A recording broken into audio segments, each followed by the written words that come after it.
आउज़ुबिल्लाहि मिनश्शैतानिर्रजीम बिस्मिल्लाहिर्रहमानिर्रहीम।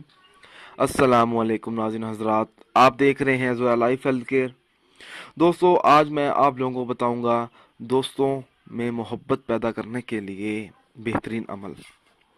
दोस्तों, इस अमल की इजाज़त बिल्कुल आम है। अमल बताने से पहले मेरी आप लोगों से एक गुजारिश है, इस अमल को आप लोगों ने सिर्फ़ और सिर्फ जायज़ मकसद के लिए इस्तेमाल करना है, नाजायज़ मकसद के लिए हरगिज़ इस्तेमाल नहीं करना, वरना कोई फ़ायदा नहीं होगा।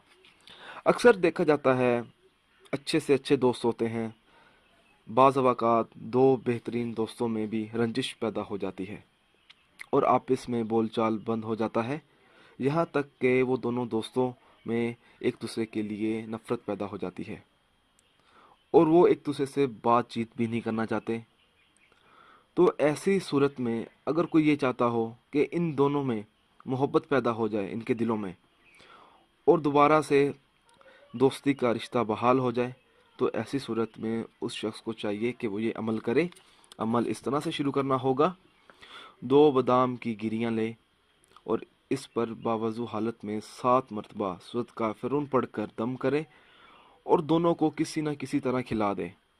अल्लाह ताला के फजल व करम से दोनों में फिर में ऐसी दोस्ती पैदा होगी कि कभी भी वो टूटेगी नहीं और वो मिसाल होगी। दोस्तों, अगर आपको हमारी ये वीडियो पसंद आई है तो इसको लाइक कीजिए और शेयर कीजिए। साथ ही मेरे channel Zoya life health care को सब्सक्राइब करना हरगिज़ ना भूलें, ताकि आपको आगे आने वाली वीडियोस की मालूमात मिलती रहे। जज़ाकल्लाह।